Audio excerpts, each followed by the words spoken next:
एक समय ऐसा भी आया था जब स्वयं देवों की देव महादेव को पांडवों से छुटने के लिए एक बैल का रूप धारण करना पड़ा था। आखिर क्यों क्यों त्रिलोकीनाथ को उन 5 भाइयों से भागना पड़ा?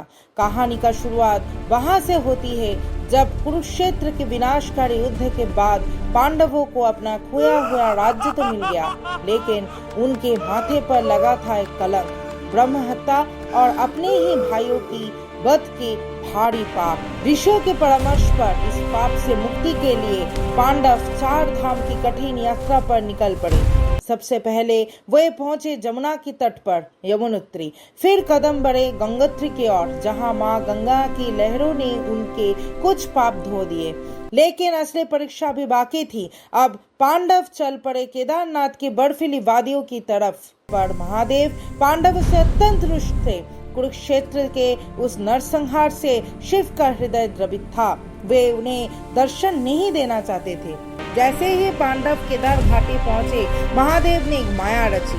वह एक बेल का रूप धारण कर बैलों के एक झुंड में जाकर मिल गए। पांडव ने बहुत ढूंढा पर भोलेनाथ कहीं न मिले। तभी भीम को आभास हुआ कि कुछ तो रहस्य है। भीम ने अपना विशाल रूप धारण किया और 2 पहाड़ों पर पैर फैलाकर खड़े हो गए।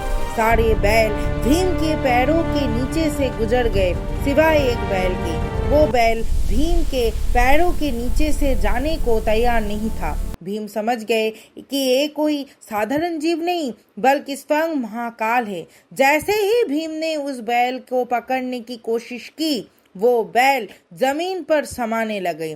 भीम ने पूरी ताकत लगाकर बैल की पीठ का हिस्सा कसकर पकड़ लिया।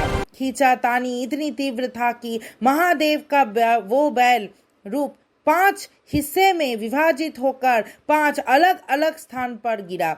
इन्हीं स्थानों को आज हम पंच केदार के रूप में पूजते हैं। भीम के हाथों में बैल की पीठ का जो कुंवर वाला हिस्सा आया, वही आज केदारनाथ में दिव्य ज्योतिर्लिंग के रूप में विराजमान है। महादेव की नाराजगी दूर हुई और उन्होंने पांडवों को पाप से मुक्त कर दिया। आज भी केदारनाथ की इन वादियों में महादेव का वास महसूस होता है। अगर आप भी महादेव के सच्चे भक्त थे तो कमेंट में पूरे श्रद्धा के साथ लिखे, हर हर